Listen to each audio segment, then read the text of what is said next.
Okay, so this is basically the fifth video of exercise 1 on page 71. Okay, at this point we are discussing the equation of a straight line. Okay, so we're looking at 11.5 now. Okay, so here in 11.5 we have an x-intercept of -4.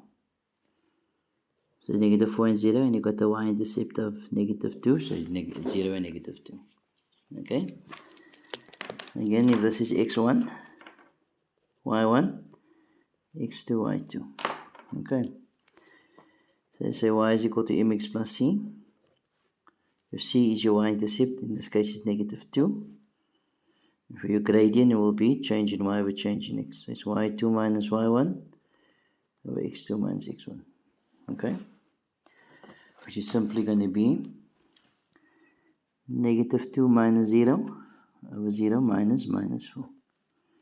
Which simply, as you can see, it's a decreasing function. It will be a negative gradient of a half. Okay? Just make this a bit smaller. Alright? So, we have y is equal to negative half x minus 2. Okay? Let's look at 1.7. I'm going to do 1.8 as well. Okay, this is the reverse thing. So you can do those two at one time. Okay. So in 1.7, just draw a line here. As you can see, the graph is parallel to your x-axis. So it has a constant y value. What's your y value here? 2. So y is equal to 2. For 1.8, you can see it's parallel to your x-axis. Can you see that? This has a constant x value of 1.5. So in other words, x is equal to 1.5. Okay. If I had made any mistakes, please let me know on that number. If there's an easier way of explaining things, give me a call, or if I explain something wrong. Otherwise, these videos are free. Alright. Let's look at 1.11.8. Okay, now we're looking at 11.9. I said 11.8 earlier on, I made a mistake. That is this will be in the form of y is equal to mx plus c. Okay, so as you can see, your c value, y-intercept is 0. For your gradient, we know it's going to be -3. Right, the rise over run. But say we didn't know that. It's going to be, that point is -3 and 1. 0 and 0 is your origin. So y2 minus y1 over x2 minus x1. It's going to be -1/3. Oh, sorry, I said -3. The rise is 1, so it's -1/3. Yes, absolutely correct. So y is equal to -1/3 x plus 0, which is your c value, so y is equal to -1/3 x. Did I have to write this point here first? No. Okay. Let's do the next one, which is 11.11.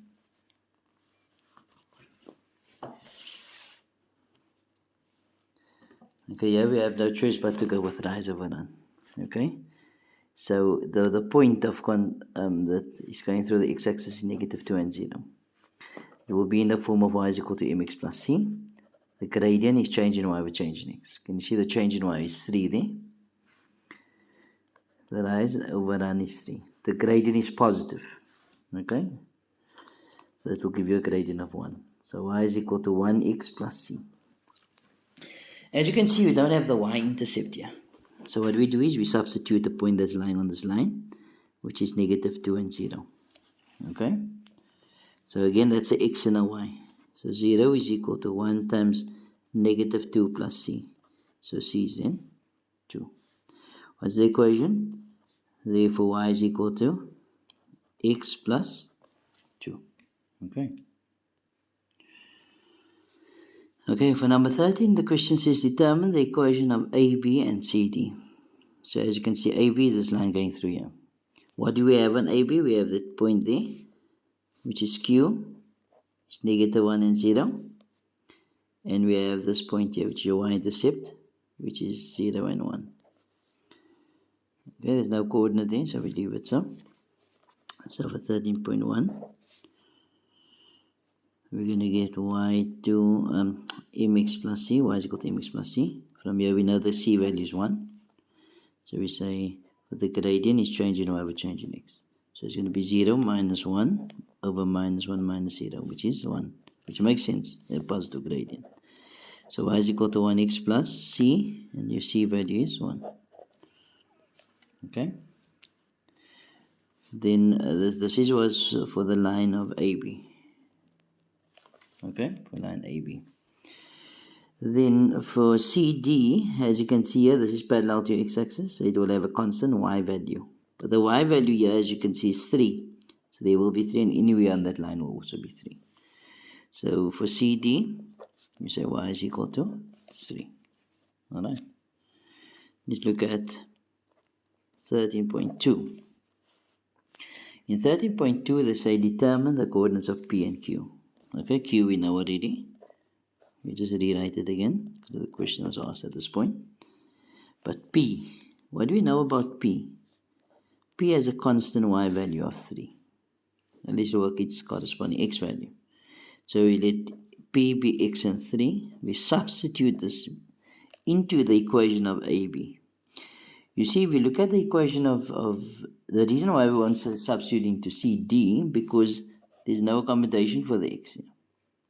Remember the constant y value. So we can only substitute it into equation of AB.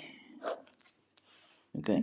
And AB's equation is defined as y is equal to 1x plus c, or y is equal to x plus c. So remember that's a x and a y. So you got 3. This is now just right here. You got the x and the y. So here's your y. You see that? So 3 is equal to 1 times x, which is x plus 1. You take it over.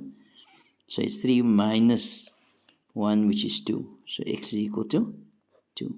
Have I answered the question? No. They wanted the coordinates of P.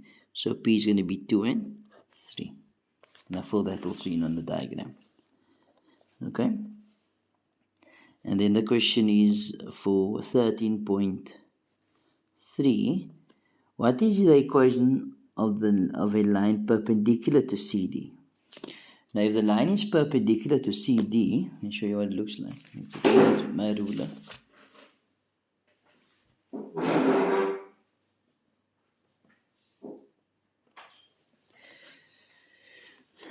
It's perpendicular to CD, but it's going through point 1 and 5. So if I look where is 1 and where is 5, if 2 is here, then 1 is there, 5 is approximately there. That is 1 and 5 there. Okay. It's perpendicular to CD. Remember, this parallel to your x-axis. If it's perpendicular, it will be, of course, parallel to your y-axis. So that line they are referring to there is actually this dotted line here. Okay. So it's parallel to your y-axis. So it has a constant x reading, and the x value is 1. So this will be equal, x is equal to 1 simply. Okay. So that is 13.3. So we then say x is equal to 1. Alright. Okay, looking at number 15.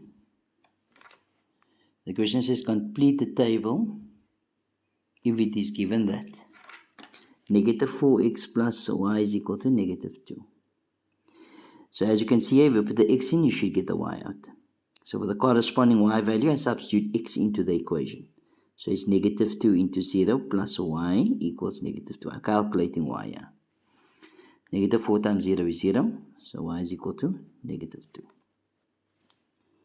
Alright, let's look at this. And the next one, here you got a y value of 2. So negative 4x plus 2. Your y is now 2 is equal to negative 2. So negative 4x is equal to negative 4. So x is equal to 1. Okay. Carry on in the next video.